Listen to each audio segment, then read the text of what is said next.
Bonjour et bienvenue sur le site www.africadevelopment.org. Nous allons consacrer cette partie à la conception, au dessin assisté par ordinateur ou à la conception assistée par ordinateur, ce qu'on appelle le DAO-CAO. Donc, partie très intéressante pour toute personne, pour un ouvrier qui travaille dans un bureau d'études ou qui travaille dans les machines-outils, qui fait de la soudure, qui a besoin de lire un plan. Pour un technicien qui est beaucoup plus un dessinateur dans un bureau d'études et qui fait également des modifications ou de la conception, qui dessine en 3 vues ou qui fait des dessins d'ensemble.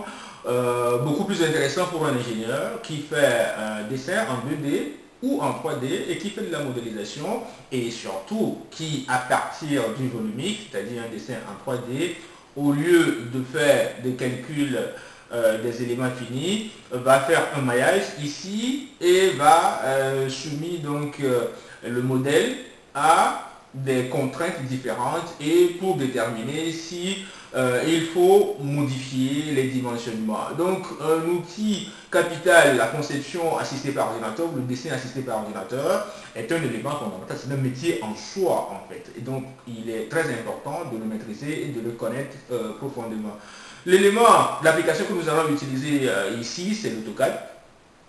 AutoCAD est un des outils, à mon avis, les plus performants dans le domaine de la conception.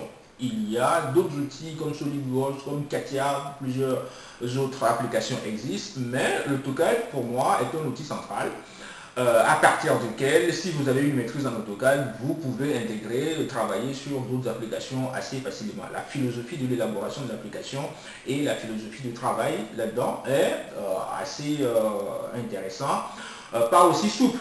Plusieurs techniciens, même des ingénieurs, trouvent que c'est un logiciel fastidieux, lourd à maîtriser et à gérer. Ce n'est pas mon avis pour un matheux, un physicien, un scientifique que vous êtes, un géomètre que vous êtes. Travailler avec l'AutoCAD, pour moi, c'est comme un exercice de mathématiques, c'est de la logique en fait. Il faut seulement être très méticuleux, il faut être très méthodique, il faut être très rigoureux. À partir du moment où vous êtes très ordonné, très rigoureux, le reste, c'est de la logique. Donc ici, je vais fonctionner sous forme de module.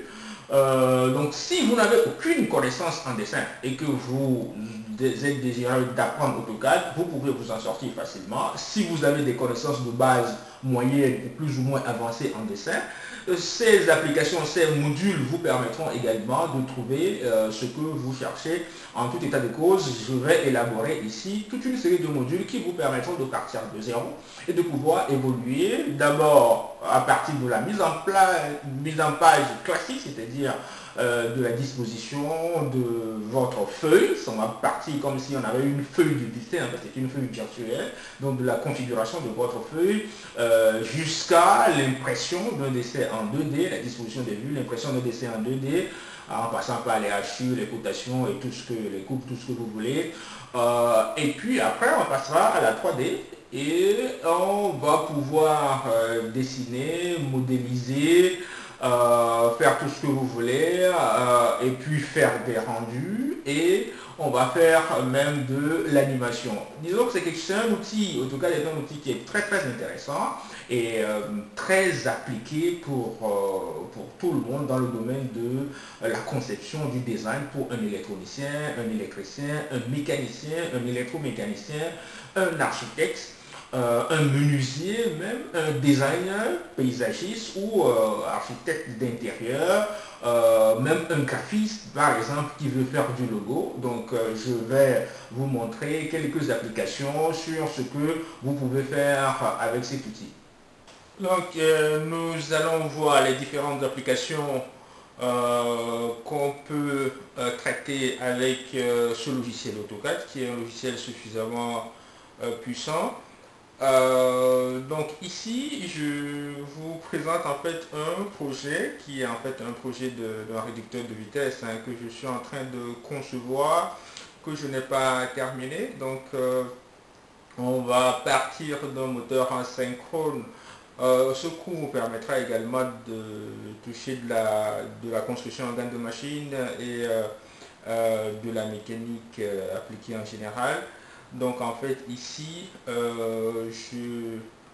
dans le cadre de la conception de ce réducteur, je pars ici d'un moteur qui est un moteur asynchrone classique, 3 mètres par minute par exemple, et avec la boîte de raccordement, le support, les ailettes de refroidissement.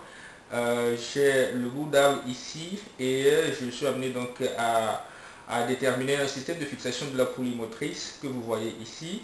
Donc j'ai choisi un trou taraudé avec une vis normalisée, une vis HM, et donc j'ai ici une rondelle qui permet de serrer donc la poulie motrice sur le bout d'arbre avec une clavette rectangulaire qui entraîne la poulie solidaire à l'arbre ici. Donc l'entraînement se fait par courroie, calcul de puissance et choix des dimensionnements de la courroie et des nombres de courroies.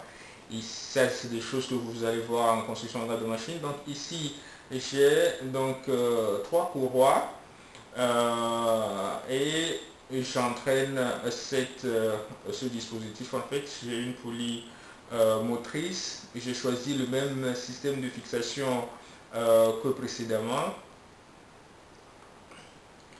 Donc vous avez ici le même système de fixation que sur le système que j'ai choisi donc ici. Donc comment ça se présente? J'ai donc la courroie qui ramène le mouvement moteur sur la poulie réceptrice qui est solidaire à cet arbre qui est l'arbre primaire en fait. Et donc la fixation est la même chose. Donc avec l'arbre je rentre donc dans un couvercle. J'ai choisi donc de réaliser une gorge pour faire l'étanchéité, mettre un joint torique pour faire l'étanchéité afin d'éviter la poussière de rentrer dans le carter et d'éviter également l'huile ou la graisse du carter de sortir à l'extérieur avec des vis de fixation de ce couvercle. J'ai ici un circuit qui permet en fait de fixer la bague intérieure du roulement, ce roulement à vie, en fonction de la charge. Donc vous choisissez le type de roulement que vous devez utiliser. Vous voyez donc que la bague intérieure est fixée, est bloquée complètement sur les deux côtés, alors que la bague extérieure est fixée d'un seul côté par le couvercle et l'autre côté est laissé libre pour la dilatation. Donc cet arbre que vous devez donc dimensionner en sachant qu'il est ici sollicité à la torsion et à la flexion également. Cet arbre est solidaire ici à un pignon à travers une clavette disque et ce pignon lui-même est bloqué sur l'arbre avec un écrou en coche et une rondelle frein. Donc vous voyez ici la deuxième partie du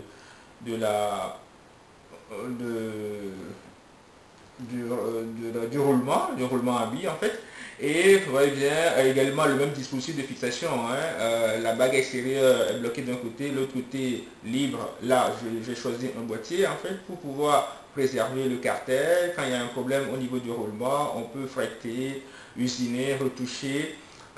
Ici le boîtier et le carter reste comme ça. Donc le bout d'arbre en fait j'ai choisi donc de réaliser un point centre protégé. Donc j'ai ici un point centre que j'ai protégé ici afin de reprendre l'arbre complètement dans un tour et de rectifier, retoucher. Vous avez donc un filetage ici et de retoucher au cas où on en aura donc besoin. Vous avez ici une partie du carter qui est complété par le haut et vous avez l'autre côté donc la roue qui est la roue menée par cet arbre. Donc vous avez un pignon menant et la roue menée qui donc est solidaire lui aussi à un autre arbre et le dispositif continue. Voilà un exercice qu'on peut réaliser facilement avec AutoCAD. Donc ce projet est un projet complet, donc un réducteur de vitesse.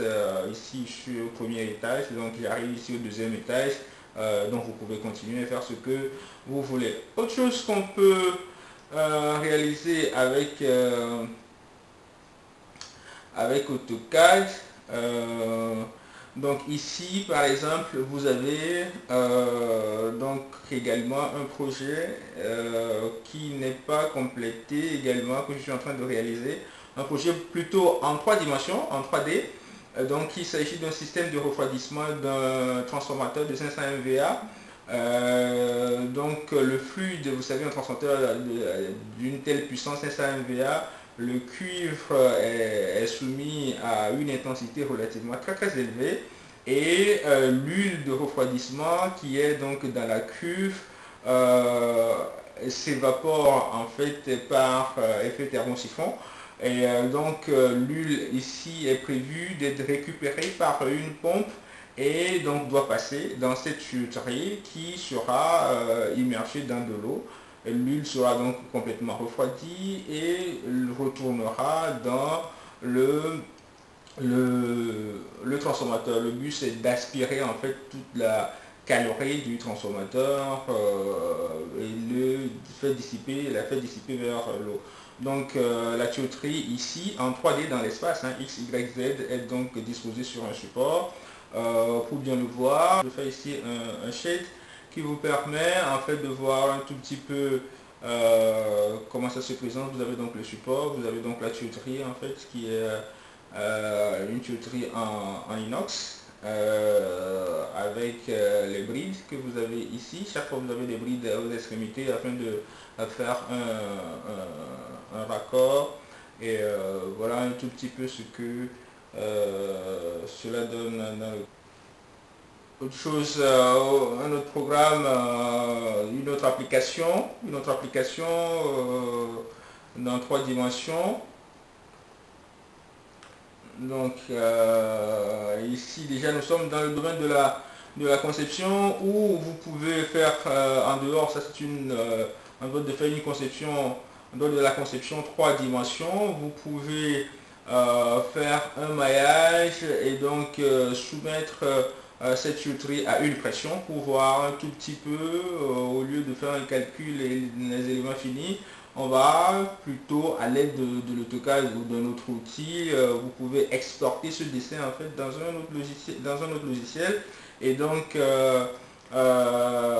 solliciter une pression, mettre une pression et voir un tout petit peu le comportement de la tuyauterie pour voir si les dimensions choisies sont conformes ou s'il faut modifier donc ces éléments. Ce sont des avantages de ce logiciel.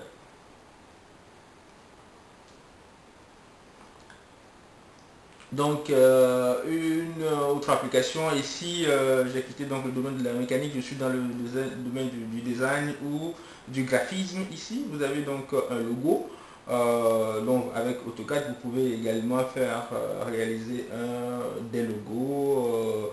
Des paysagistes peuvent utiliser en fait cet outil pour faire ce qu'ils veulent. C'est de nature très intéressant et ça vous permet en fait d'avoir des configurations de cette nature. Vous pouvez également donc faire un zoom sur une seule partie et donc faire donc votre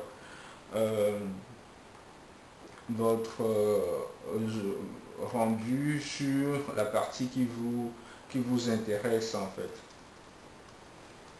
Donc ici je reste juste sur le logo et je fais donc son calcul et donc voilà un tout petit peu sur des choses que vous pouvez faire avec AutoCAD. Tout ceci je l'ai dessiné entièrement dans AutoCAD. Vous pouvez faire des choses beaucoup plus élevées, beaucoup plus performantes, faire des animations, ainsi de suite. Voici donc toute une série de domaines d'utilité et d'applications et j'espère donc que ceci vous servira. AutoCAD ouvre plusieurs portes dans le domaine de la profession, que ce soit dans le domaine de l'électricité, de l'électronique, de la mécanique, du design, ou tout autre encore. J'espère que ceci vous servira et sera d'une grande utilité.